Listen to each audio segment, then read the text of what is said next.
होना आवश्यक है, एकमात्र रास्ता वही है बचाव का। उस दृष्टि से आगे बढ़ करके आदरणीय प्रधानमंत्री जी ने फिर से एक बार देश के साइंटिस्ट के समक्ष अपनी बात कही। क्या यह संभव नहीं है कि भारत 135 करोड़ का यह भारत अपने यहां पर देश के अंदर भारत की बनी हुई वैक्सीन तैयार नहीं कर सकता? देश आगे बढ़ा और आज हमारे लिए सौभाग्य की बात है कि भारत की ही कंपनियों द्वारा, भारत के ही साइंटिस्ट के द्वारा वैक्सीन का निर्माण हुआ और जो 2 वैक्सीन जो बनकर के तैयार हुए, आज दुनिया का सबसे बड़ा वैक्सीन का अभियान भारत में चल रहा है। ये हमको इस बात के लिए हमको इस बात की प्रसन्नता है। कल्पना नहीं कर सकते थे इस बात की, लेकिन ये हुआ, भारत में हुआ। तब हुआ जब आपका मार्गदर्शन करने वाला नेतृत्व मजबूत हो, विजन हो, आगे बढ़ करके काम करने का उसमें एक निश्चय हो। और इसमें मुझे इस बात की भी प्रसन्नता है भाई और बहनों, अगर हम वैक्सीन की अगर हम बात कर रहे हैं, जहां पूरे देश भर में वैक्सीन का अभियान चल रहा है, उस अभियान में हिमाचल पूरे देश में पहले स्थान पर है। इसके लिए मैं आप सबको बधाई देता हूं। मैं सभी जितने भी हमारे doctors, paramedical staff, corona warriors और उसके साथ साथ में हमारे फ्रंटलाइन वर्कर्स, जिन लोगों ने भी काम किया है इतने बड़े संकट के दौरान, उनको बधाई देता हूं, उनका हृदय से आभार व्यक्त करता हूं। अपने जीवन को जोखिम में डाल करके उन लोगों ने काम किया। और ऐसी परिस्थिति में जहां हिमाचल प्रदेश में कोविड मैनेजमेंट की दृष्टि से जो किया जा सकता था वो हमने करने की कोशिश की। और मुझे इस बात की प्रसन्नता है कि वैक्सीन के मामले में हिमाचल प्रदेश पहले स्थान पर पूरे देश भर में है। हम आने वाले समय में प्रयत्न कर रहे हैं बहुत जल्दी हम इस बात के लिए कि अगर देश का पहला राज्य को जो जहां 100% 18 वर्ष से ऊपर के लोगों के लिए वैक्सीन का अभियान समाप्त हो, सबसे पहले 100% हम वैक्सीन कर सकें, हमारी होड़ उस बात के लिए है। हम कोशिश कर रहे हैं कि उसमें हिमाचल प्रदेश पहले स्थान पर आना चाहिए। उसके लिए हम पूरी तैयारी के साथ काम कर रहे हैं। अगर हम कोविड की ही बात कर रहे हैं, मैं सभी उन लोगों को जिन्होंने अपना जीवन खोया है इस संक्रमण से जूझते जूझते, हमने सरकार की ओर से प्रयत्न किया, प्रयास किया कि हम उनके जीवन को बचा सकें, लेकिन उसके बावजूद भी बहुत बड़ी संख्या, लगभग 3,500 के लगभग हिमाचल प्रदेश में भी ऐसी संख्या है जो इस कोविड के संक्रमण के कारण इस दुनिया से चले गए।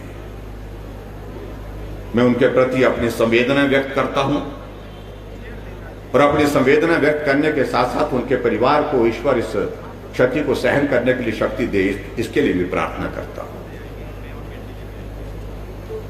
और जिन लोगों ने कोविड के इस संकट के दौरान हिमाचल प्रदेश में अपना सहयोग दिया, आगे बढ़कर के बहुत सारी संस्थाओं ने, स्वयंसेवी संस्थाओं ने बहुत बड़ा काम किया, बहुत सारे लोगों ने व्यक्तिगत रूप से काम किया, उनका भी अभिवादन करता हूं, उनका भी आभार व्यक्त करता हूं।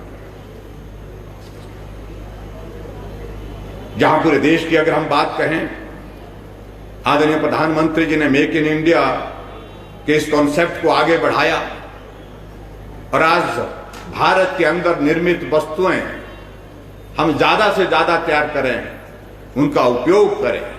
इस प्रकार का जो आग्रह आदरणीय प्रधानमंत्री जी की ओर से आया, उसको हम आगे बढ़ाने का प्रयत्न कर रहे हैं और देश इस बात को स्वीकार कर रहा है। अगर आत्मनिर्भर भारत की अगर हम बात कह रहे हैं तो मेक इन इंडिया से हमको अपनी शुरुआत करनी चाहिए, अपने देश के अंदर बनी हुई चीजों का उपयोग करना चाहिए। बहुत बड़ा अभियान आगे बढ़कर के स्वच्छता का उस दिशा में, जब भारत आजाद हुआ उस वक्त भी महात्मा गांधी जी स्वच्छता के बारे में कहते थे और जब भी उनको लगता था सार्वजनिक कार्यक्रमों में हमेशा वो संदेश देते थे, क्योंकि उस वक्त भी आवश्यकता थी स्वच्छता की। और इस अभियान को आगे बढ़ाने के लिए सरकारों ने प्रयास किया, लेकिन बीच में शिथिलता आ गई थी। आदरणीय प्रधानमंत्री नरेंद्र भाई मोदी जी जब से प्रधानमंत्री बने, उन्हें इस स्वच्छता का बीड़ा अपने हाथों में उठाया और आगे बढ़कर के काम किया। और मुझे इस बात की भी प्रसन्नता है कि जहां तक अगर हिमाचल प्रदेश की बात आती है, स्वच्छता के मामले में हम बाकी राज्यों की तुलना में बहुत आगे निकल गए हैं। हमने हिमाचल प्रदेश में पॉलीथीन 100% जो है बैन करने में सफलता हासिल की। हमने हिमाचल प्रदेश में इसको ODF करने में, ओपन डेफिकेशन फ्री करने में एक बहुत बड़ा योगदान दिया है। लेकिन उसके बावजूद भी मेरा आज आप सबसे भी विनम्र आग्रह है कि ये अभियान सतत चलने वाला है, लगातार चलने वाला है। स्वच्छता हमारे जीवन का हिस्सा बनना चाहिए, उस रूप में हमको उसको स्वीकार करना चाहिए। इसके लिए मैं आप सबसे विनम्र निवेदन करना चाहूंगा। भाई और बहनों, हिमाचल प्रदेश में हमारी सरकार ने 27 दिसंबर 2017 को कार्यभार संभाला था और मुझे इस बात की प्रसन्नता है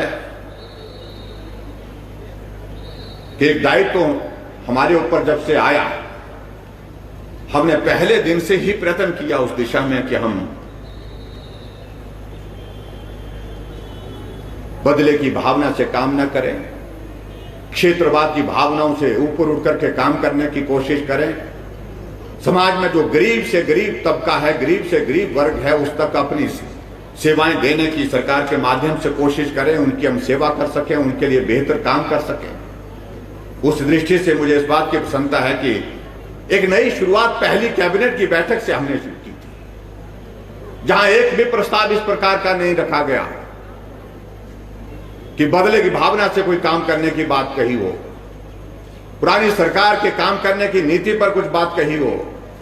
हमने एक ही बात कही, हमें यह दायित्व मिला है, हमें यह सौभाग्य प्राप्त हुआ है हम प्रदेश की जनता की सेवा करने का, और हम अपने ईमानदार प्रयासों की शुरुआत यहां से करें, ना कि बदले की भावना के साथ काम करें। और उस दृष्टि से मुझे इस बात की प्रसन्नता है कि 3.5 वर्ष का हमारी सरकार का कार्यकाल बहुत काम करते करते जो है उस प्रकार के इस बड़े संकट के दौर में से सफलतापूर्वक आगे बढ़ रहा है। इस बात की पीड़ा स्वाभाविक रूप से मुझे भी है और स्वाभाविक रूप से हिमाचल प्रदेश के और लोगों को भी होगी कि 1.5 वर्ष से ज्यादा का कार्यकाल इस कोविड का दौर का जो रहा हिमाचल प्रदेश में भी, उसके कारण बहुत सारी चीजें जो हम सोचते थे, जो हम करने की चाह रखते थे, उसमें कई तरह की बाधाएं आई, कई तरह की उसमें कठिनाइयां आई। आज हम जन सभाओं को संबोधित करने के लिए निकले हैं, उस हालत में निकले हैं जब कोविड की सिचुएशन थोड़ी कंट्रोल हुई। बहुत बड़ा दौर ऐसा रहा जब हम लोगों से संवाद करने के लिए सिर्फ वर्चुअल माध्यम से ही जुड़ पाए, लेकिन फिर भी उसके बावजूद मुझे इस बात की प्रसन्नता है कि हिमाचल प्रदेश का विकास नहीं रुकना चाहिए। हिमाचल प्रदेश के विकास को गति देने के लिए हम ऐसे संकट के दौरान भी कैसे काम कर सकते हैं, हमने प्रयत्न किया और उसमें हम सफल भी हुए। कोविड के इतने बड़े संकट के दौरान हमने हिमाचल प्रदेश में लगभग 42 विधानसभा क्षेत्रों में लगभग 4,000 करोड़ रुपए से ज्यादा के उद्घाटन और शिलान्यास के कार्यक्रम किए, ताकि विकास ना रुके। जो उद्घाटन करने के लिए योजना तैयार थे, उनका उद्घाटन करके समर्पित किया लोगों की सेवा के लिए। जो योजनाएं शुरू करने थे, जिसके लिए बजट प्रावधान हमने किए थे, उन योजनाओं को शुरू करने के लिए शिलान्यास किया। और आज मुझे इस बात की प्रसन्नता है कि उनमें से बहुत सारी योजनाएं जिनका शिलान्यास किया, आज वो उद्घाटन करने के लिए लोगों की सेवा में समर्पित होने के लिए तैयार है। जैसे मैंने कहा कि पहली कैबिनेट की बैठक में हमने महत्वपूर्ण निर्णय लिया था कि हमने कहा कि हम जहां भी जाते हैं, जहां भी कार्यक्रमों में जाते हैं, कोई ना कोई कहीं न कहीं बुजुर्ग मिलते हैं, हाथ में कागज का टुकड़ा लेकर के हमसे पेंशन की बात करते हैं। हमने कहा ये स्थिति आनी नहीं चाहिए। हमारे बुजुर्ग जिनकी वजह से हमने इस दुनिया को सीखा है, दुनिया को देखा है, दुनिया को समझा है, वो कागज का टुकड़ा लेकर के हमारे समक्ष खड़ा रहे, ये उचित नहीं है। ऐसी परिस्थिति में हमने तय किया कि हम एक नीति बनाएं और उस नीति के तहत सभी बुजुर्ग जो 70 साल के हो गए, 70 साल के ऊपर सभी बुजुर्गों के लिए एक मुश्त में जो है पेंशन का प्रावधान करने के लिए आगे बढ़े। ये हमारे कैबिनेट का पहला निर्णय है। और आज मुझे इस बात की खुशी है कि 6,09,000 से ज्यादा लोगों को जो है हम 70 वर्ष से ऊपर की आयु को जो है उनको हम पेंशन दे रहे हैं, 1,500 रुपए पेंशन दे रहे हैं। और 3,09,000 से ज्यादा वृद्ध जनों को मासिक पेंशन जो हम दे रहे हैं। उसके अतिरिक्त वर्तमान में हमने एक और निर्णय किया कि जो हमारी माताएं बहनें हैं जो बहुत कठिन परिस्थितियों के दौर में से काम करती हैं, घर का सारा जिम्मा उनके ऊपर होता है, हमने कहा कि उनके लिए ये आयु सीमा और नीचे करनी चाहिए। और इसी बजट में हमने निर्णय लिया कि 65 वर्ष की ऊपर के जितनी भी माताएं हैं उन सबको पेंशन 1,000 रुपए की पेंशन की शुरुआत करने के साथ हमने हिमाचल प्रदेश में एक नई शुरुआत की। लोगों की समस्याओं का समाधान मौके पर हो और उनको बार बार सरकारी कार्यालय में जाने की जरूरत ना पड़े। और उसके लिए हमने जनमंच की शुरुआत की। और भाई और बहनों, मैं आपके बीच में कहना चाहता हूं कि जनमंच पूरे देश भर में एक ऐसी योजना है, अकेली योजना है, जहां भरी सभा में मंत्री जाते हैं, अधिकारी जाते हैं और उस भरी सभा में माइक लगा करके वहां पर सामने खड़ा कर दिया जाता है। वो शिकायत करने वाले को वो अपनी शिकायत को माइक पर कहता है और उसके बाद मंत्री और अधिकारी इस समस्या का समाधान मौके पर करने की कोशिश करते हैं। और मुझे इस बात की प्रसन्नता है कि अभी तक हमने 211 जनमंच के आयोजन किए और लगभग 51,000 से ज्यादा समस्याएं उसमें जिनका जिक्र हुआ और उसमें 90% से ज्यादा समस्याओं का समाधान मौके पर करने का हमको सौभाग्य प्राप्त हुआ। इसके लिए मैं आप सबको बहुत बहुत बधाई देता हूं, बहुत बहुत आभार भी व्यक्त करता हूं। कोविड की सिचुएशन के कारण पिछले कुछ अरसे से हमारा जनमंच जो है अवरुद्ध हुआ पड़ा है। हम उम्मीद कर रहे हैं कि आने वाले समय में बहुत जल्दी इसकी शुरुआत दोबारा करें ताकि लोगों की समस्याओं का समाधान मौके पर वहां पर होता रहे।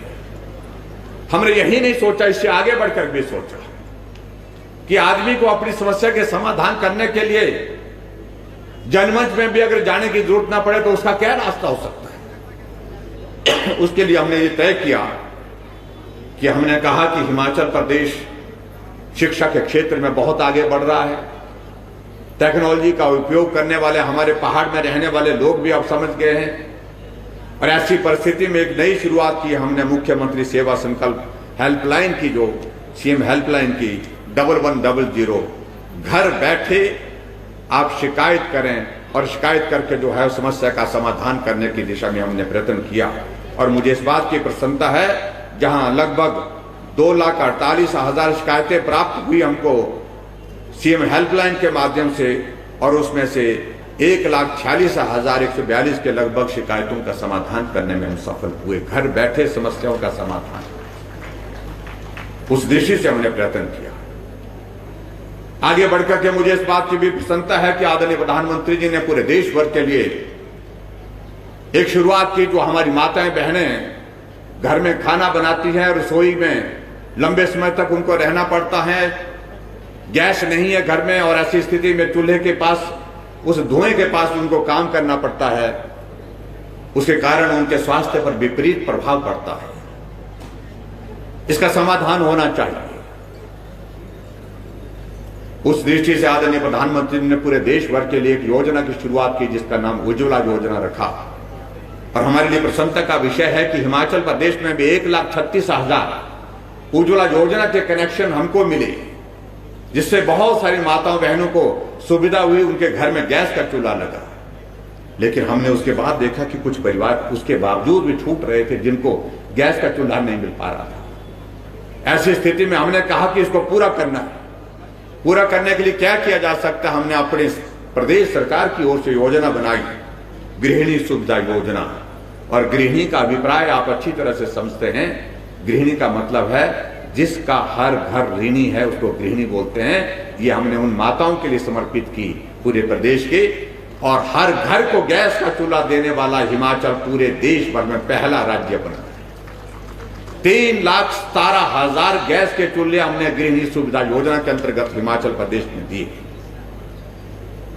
और उसी प्रकार से भाई और बहनों आगे बढ़ करके जहां आदरणीय प्रधानमंत्री जी ने गरीब लोगों के इलाज के लिए आयुष्मान भारत की शुरुआत पूरे देश भर में की, और उस आयुष्मान भारत के अंतर्गत हिमाचल प्रदेश का भी बहुत बड़ा आबादी का हिस्सा, लगभग 22 लाख की कवरेज उसके अंतर्गत आ रही है, जिनको 5 लाख रुपए का हेल्थ कवर उसमें प्रावधान है।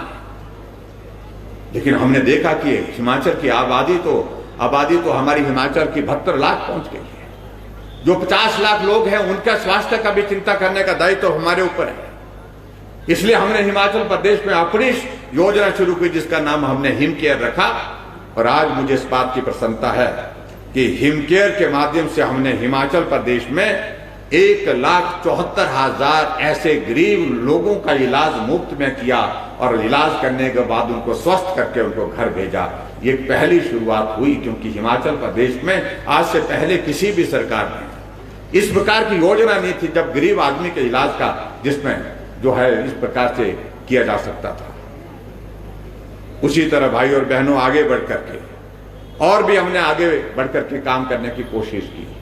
ऐसे बहुत सारे लोग हमको ऐसे मिलते थे जो किसी घटना के कारण, एक्सीडेंट के कारण बिस्तर पर हैं, चल नहीं सकते हैं, अपना काम भी खुद नहीं कर सकते हैं।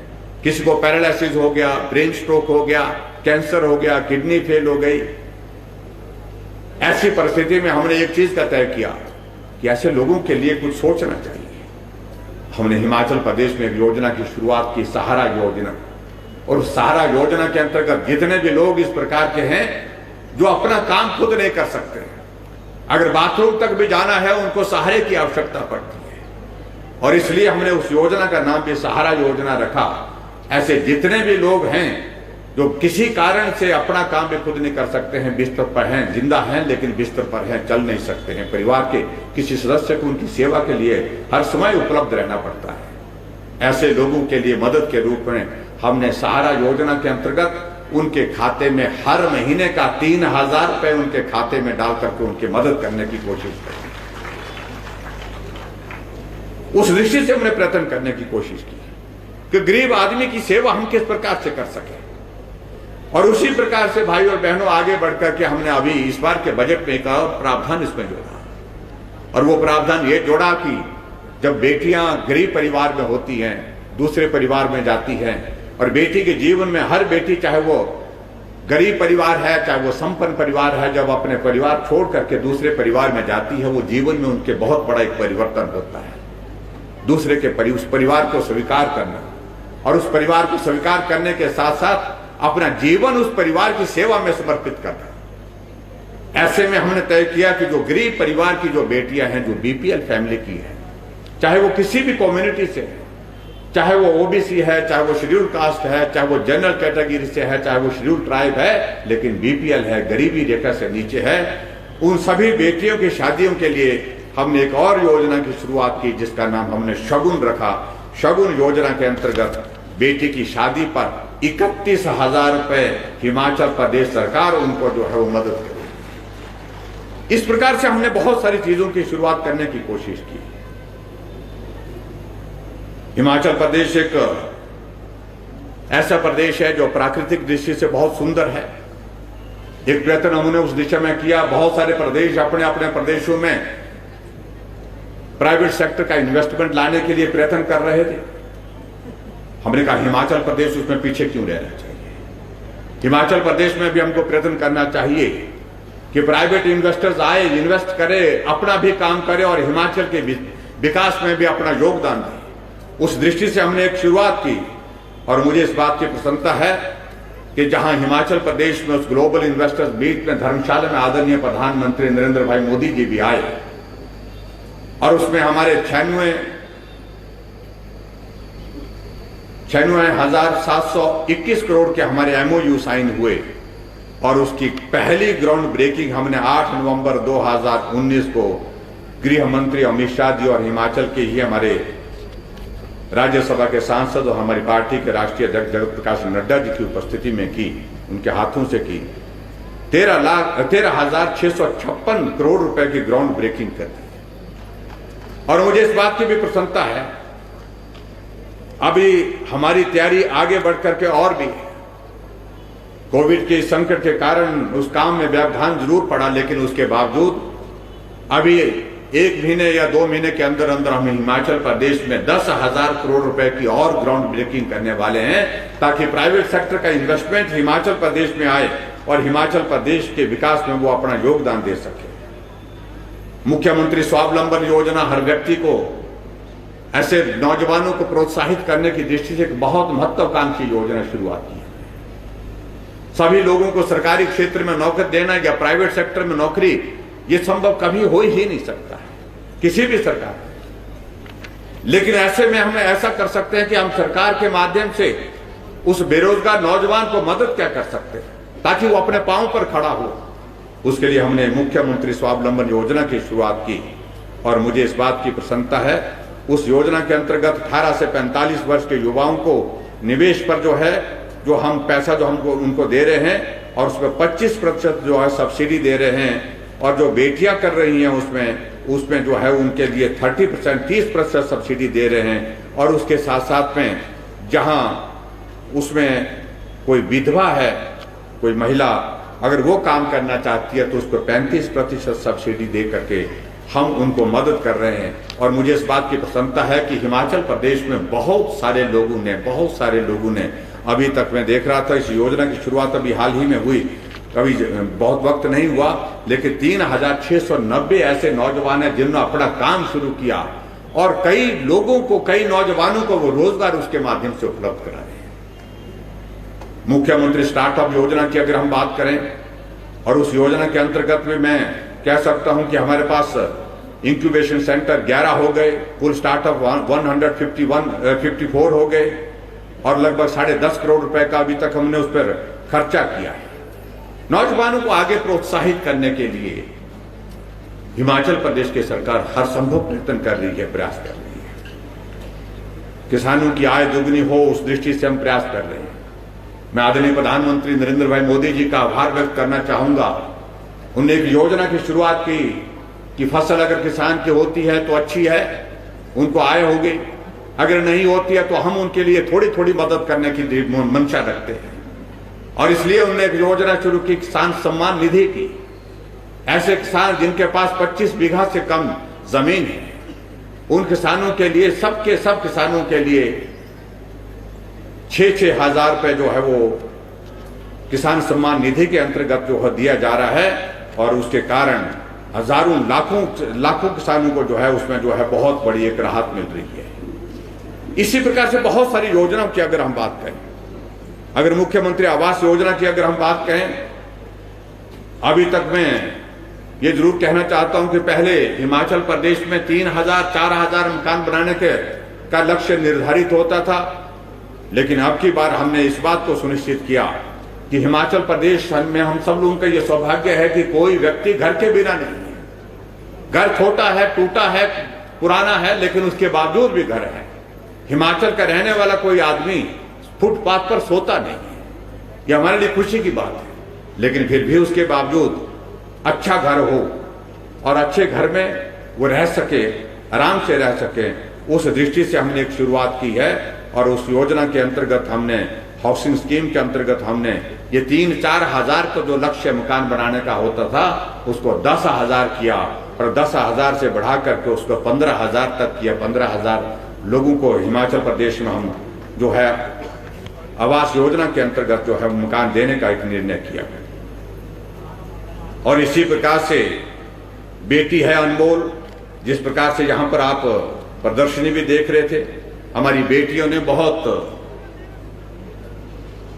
आगे बढ़कर के हिमाचल प्रदेश का नाम रोशन किया है। यह हमारे लिए प्रसन्नता का विषय है। अभी हाल ही में पंचायती राज संस्थाओं के चुनाव हुए, नगर परिषद, नगर निगमों के चुनाव हुए। हमने उसमें देखा कि आरक्षण के हिसाब से 50% हिस्सा महिलाओं के लिए आरक्षित किया है, लेकिन उसके बावजूद महिलाएं जो चुन करके आई हैं उनकी संख्या 60% से ऊपर है। और इसलिए इसके लिए एक संदेश स्वाभाविक रूप से हमारे देश में इसके माध्यम से जाता है कि हमारी मातृशक्ति जो है अब हर क्षेत्र में आगे बढ़ रही है। और उस दृष्टि से अगर हम बेटी है अनमोल योजना की अगर हम बात करें तो 31 करोड़ अभी तक हमने उसमें व्यय किए हैं और उसमें लाभार्थियों की अगर हम संख्या देखें तो 1 लाख से अधिक हो गई है। नई राहें, नई मंजिलें, एक बेहतरीन शुरुआत हमने हिमाचल प्रदेश में की है कि जो हमारा पर्यटन का हमारा क्षेत्र है, जहां संभावनाएं पर्यटन की है, उनको और ज्यादा बढ़ाने की, उनको एक्सपेंड करने की जरूरत है। नई डेस्टिनेशन हमको आइडेंटिफाई करनी चाहिए, इसलिए करनी चाहिए क्योंकि हम निश्चित हो गए कुछ स्थानों तक, इसलिए कुछ नई टूरिस्ट डेस्टिनेशन डेवलप करने के लिए उसमें हमने निर्धारित किया। और मुझे इस बात की प्रसन्नता है, उसके अंतर्गत हम हिमाचल प्रदेश में, चाहे वो हमारा जंजैहली का इलाका है, चाहे हमारा बीड व्हीलिंग है पैराग्लाइडिंग के लिए, चाहे हमारा चांशल है, चाहे हमारा पौंग डैम है, चाहे हमारा तत्ता पानी है, ये सारी की सारी डेस्टिनेशन, चाहे हमारा ये मंडी का कांगनी धार जहां पर हम शिव धाम लगभग 150 करोड़ की लागत से बनाने का काम शुरू किए हुए हैं, ये सारी डेस्टिनेशन बनाने के लिए हमने आगे बढ़कर के निर्णय लिया ताकि टूरिस्ट हिमाचल प्रदेश में उन चुनिंदा स्थानों पर ही ना जाए, और जगह भी जाकर के वो घूमे और वहां जाकर के रहे और वहां रोजगार भी बढ़े। रोजगार के साथ साथ में हम टूरिस्ट को अट्रैक्ट करने की स्थिति में सफल हों, उस दृष्टि से हमने प्रयत्न करने की कोशिश की है। मुझे इस बात की भी प्रसन्नता है, अगर हम जल जीवन मिशन की अगर बात करें पूरे भारत में, मैं बहुत सा अगर लंबी बात कहूं तो उसमें बहुत वक्त लगेगा। मुझे इस बात की प्रसन्नता, सबसे बड़ी बात है कि पूरे भारत में अगर जल जीवन मिशन के अंतर्गत अगर सबसे बेहतरीन कोई प्रदेश काम कर रहा है तो उसमें हिमाचल प्रदेश पहले स्थान पर है। और इसमें विभाग को भी मैं बधाई देता हूं और मंत्री जी को भी मैं बहुत बहुत बधाई देता हूं, उनने बेहतरीन काम इस क्षेत्र में करने की कोशिश की है। प्रधानमंत्री ग्राम सड़क योजना की अगर हम बात कहें, और प्रधानमंत्री ग्राम सड़क योजना की अगर बात कहें, जहां कुल व्यय लगभग 2700 करोड़ रुपए किया और कुल हमने 780 कार्य उसमें किए। और मुझे इसमें प्रसन्नता है कि पूरे देश भर में प्रधानमंत्री ग्राम सड़क योजना के अंतर्गत मंडी जिला पूरे देश भर में पहले स्थान पर आया। और इसके लिए मैं मंडी के सारे पीडब्ल्यूडी डिपार्टमेंट के और हमारे मंडी वासियों को भी बहुत बहुत बधाई देता हूं। बहुत सारी चीजों का जिक्र करते करते मैं समझता हूं कि बहुत वक्त लगेगा। मेरा इतना जरूर कहना है कि हिमाचल प्रदेश मजबूती के साथ इतने बड़े संकट के दौरान भी लगातार आगे बढ़ते हुए नए आयाम स्थापित कर रहा है। अगर हम ईज ऑफ डूइंग बिजनेस की अगर हम बात करें, हम 16वें स्थान पर थे और 16वें स्थान से सीधे हम जो है 7वें स्थान पर आए। यह हमारे लिए प्रसन्नता का विषय है। पूरे देश भर में कोई अगर ईज ऑफ डूइंग बिजनेस के क्षेत्र में अगर कोई प्रदेश कोई सबसे ज्यादा लंबी छलांग मारने वाला, उसमें हिमाचल प्रदेश पूरे देश भर में पहले स्थान पर है, जिसमें सबसे ज्यादा तेजी से इसमें जो काम किया है। इसलिए भाई और बहनों, आज के इस पावन अवसर पर मैं समझता हूं कि बहुत सारी योजनाएं प्रदेश सरकार की, उनको हम चलाने का हम प्रयत्न कर रहे हैं और सफलतापूर्वक उसमें हम आगे बढ़ रहे हैं। आज का ये दिन बहुत ऐतिहासिक है। मुझे नहीं मालूम कि मंडी में पहले बार प्रदेश स्तर का राज्य स्तरीय स्वतंत्रता दिवस कब हुआ था, यह मंडी के शेरी मैदान में, शेरी के मंच पर। लेकिन मुझे सौभाग्य प्राप्त हुआ कि अब की बार हमने तय किया कि राज्य स्तरीय समारोह हम हिमाचल प्रदेश का जो मनाएंगे उसको मंडी में, और मंडी में शेरी मंच पर जहां आप सबके बीच में मनाएंगे। आप सब यहाँ पर आए, आप सबका मैं बहुत बहुत आभार व्यक्त करता हूँ, बहुत बहुत धन्यवाद करता हूँ। आज मैं इतना जरूर कहना चाह रहा हूँ कि कोविड के संकट के कारण स्वाभाविक रूप से जहाँ दुनिया की आर्थिकी पर प्रभाव पड़ा, वहाँ पर देश की और प्रदेश की आर्थिकी पर भी बहुत प्रभाव पड़ा है। और ऐसी स्थिति में भी हम जो है वो कोशिश कर रहे हैं, प्रयत्न कर रहे हैं लगातार कि हमारे चाहे वो कर्मचारी वर्ग हैं, चाहे हमारे दूसरे वर्ग हैं, जो हर संभव प्रयत्न किया जा सकता था ऐसे संकट के दौरान भी, उसके लिए हम हमेशा करते रहे। और कर्मचारियों की एक बहुत बड़ी एक भूमिका रही है हिमाचल प्रदेश के विकास में। और उस दृष्टि से आज प्रदेश की कठिन वित्तीय परिस्थितियों के कारण मिल रही चुनौती के बावजूद हमारी सरकार अपने कर्मचारियों और पेंशनों के कल्याण के प्रति वचनबद्ध और संवेदनशील है। मैं स्वतंत्रता दिवस के इस पावन अवसर पर सहर्ष घोषणा करता हूं कि 1 जुलाई 2021 से प्रदेश के सभी कर्मचारियों एवं पेंशन धारकों को महंगाई भत्ते की 6% की किस्त दी जाएगी और इसके परिणाम स्वरूप हिमाचल प्रदेश के 4 लाख कर्मचारियों और पेंशन धारकों को इसका लाभ मिलेगा और हिमाचल प्रदेश पर इसका जो है वो जो कर्मचारियों को ये लाभ कुल मिलाकर के 450 करोड़ रुपए का लाभ कर्मचारी को मिलेगा, ये भी मैं कहना चाहता हूं। आज हमारे सामने और भी बहुत विकट परिस्थितियां हैं और उसमें स्वाभाविक रूप से महंगाई भी हमको थोड़ा परेशान करती है।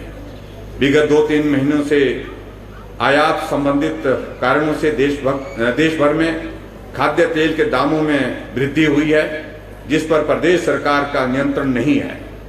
केंद्र व प्रदेश सरकार इस वृद्धि को रोकने के लिए कृत संकल्प है और केंद्र सरकार लगातार प्रयास कर रही है कि महंगाई को रोका जाए।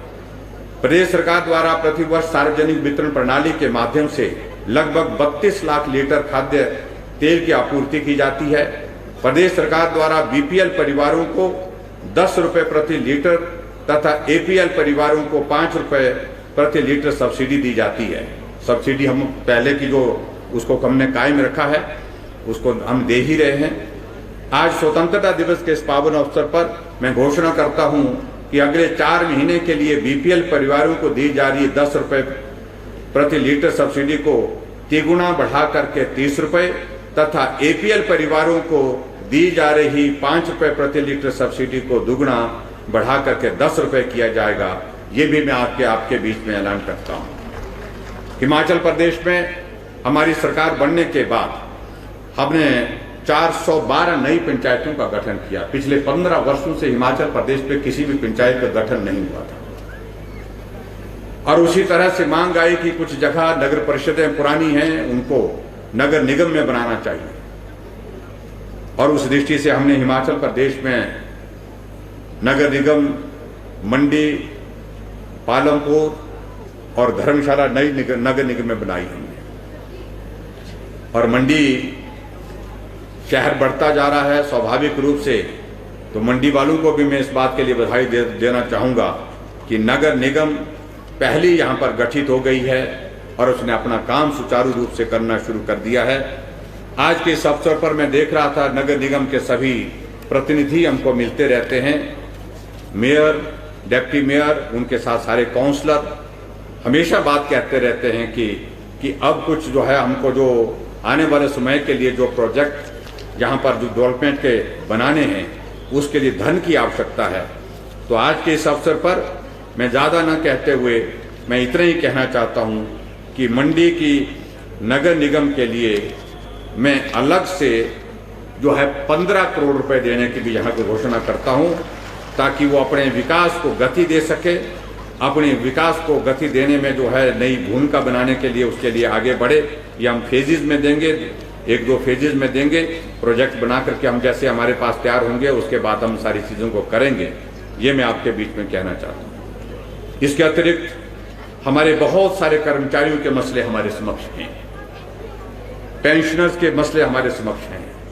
अभी हाल ही में हमने अराजपत्रित कर्मचारी महासंघ का गठन किया है और उसके माध्यम से हम बहुत जल्दी हम एसीसी की बैठक करने वाले हैं और चाहे उसमें ये कॉन्ट्रैक्ट का इशू है, चाहे उसके साथ साथ पेंशनर्स का इशू है, चाहे वो कर्मचारियों के दूसरे इश्यूज हैं, तमाम मुद्दों पर हम डिटेल में चर्चा करेंगे, विस्तार से चर्चा करेंगे और विस्तार से चर्चा करने के साथ साथ में हम आगे बढ़ करके उस दिशा में बढ़ने का प्रयत्न करेंगे जो प्रदेश की आर्थिकी हमारी है उसके हालात को नजर रखते हुए कर्मचारियों के जितने भी लंबित मामले हैं उनका भी समाधान करने की दृष्टि से बहुत जल्दी निर्णय करेंगे। ये भी मैं आज के इस कार्यक्रम में आपके बीच में कहना चाहता हूँ। भाइयों और बहनों, एक बार फिर से 75वें स्वतंत्रता दिवस के इस राज्य स्तरीय समारोह में आप सबको बहुत बहुत बधाई और शुभकामनाएं। और संयोग है हिमाचल प्रदेश ने भी, जहां देश जो है हमारा 75वां स्वतंत्रता दिवस आज मना रहे हैं, वहां हिमाचल प्रदेश ने अपने स्टेटहुड के 50 वर्ष पूर्ण किए हैं। 51वां वर्ष चल रहा है। हमने अब की बार तय किया था हम इस कार्यक्रम को पूरा वर्ष भर भव्य कार्यक्रम के रूप में मनाएंगे। हमने ये भी निर्धारित किया था कि हिमाचल प्रदेश में हम बड़े इवेंट्स जो है 51 इवेंट्स आयोजित करने का हमने निर्णय लिया था, लेकिन इस बीच में कोविड का ये संकट आया, जिसके कारण वो कार्यक्रम करने में हमको थोड़ी सी बाधा आई और इसलिए वो कार्यक्रम हमने स्थगित किए। लेकिन उसके बावजूद भी जो कुछ कार्यक्रम हमने और जो किए जा सकते हैं उसके लिए हम आगे बढ़ करके हम काम करने वाले हैं। और मैं आप सबसे यही चाहूँगा कि हिमाचल प्रदेश के विकास में हिमाचल प्रदेश के लोगों का बहुत बड़ा कंट्रीब्यूशन रहा है, योगदान रहा है। आप सबका भी बहुत महत्वपूर्ण योगदान रहा है। कोविड के सारे हालात से बाहर निकल करके हम उम्मीद करते हैं कि हिमाचल की विकास की गति और तेजी से आगे बढ़ेगी। उसमें आप सबका सहयोग चाहिए। और खास तौर से मैं आज के इस कार्यक्रम में फिर से एक बार निवेदन करना चाहूँगा कि कोविड के हालात को थोड़ा ध्यान में रखते हुए अभी भी हमको सावधानी के साथ काम करना है।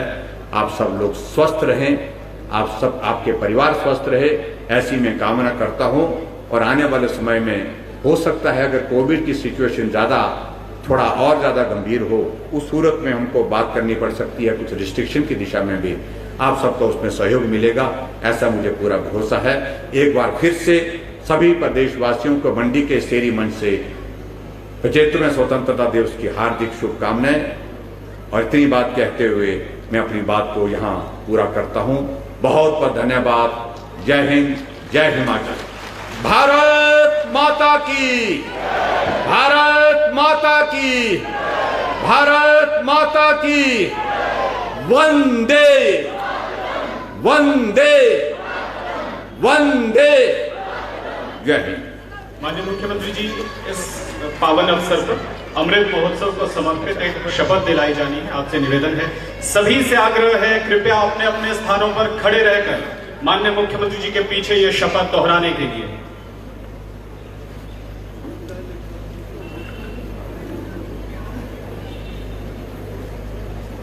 हम सब स्वतंत्रता की 75वीं वर्षगांठ पर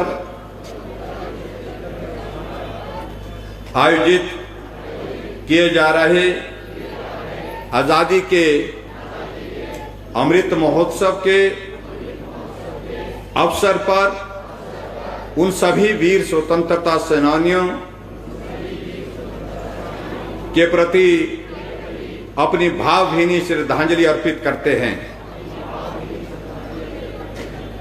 जिन्होंने देश को आजादी दिलाने के लिए अपना सर्वोच्च बलिदान दिया। आज जबकि पूरा विश्व वैश्विक महामारी कोरोना के दौर से गुजर रहा है, ऐसे में हम सब मिलकर शपथ लेते हैं कि हम सरकार द्वारा जारी दिशा निर्देशों का पालन करते हुए इस वैश्विक महामारी पर विजय हासिल करेंगे। हम अपने देश की आन बान और शान के लिए महान स्वतंत्रता सेनानियों से प्रेरणा लेते हुए अपने देश को प्रगति की राह पर ले जाने का दृढ़ संकल्प लेते हैं। जय हिंद।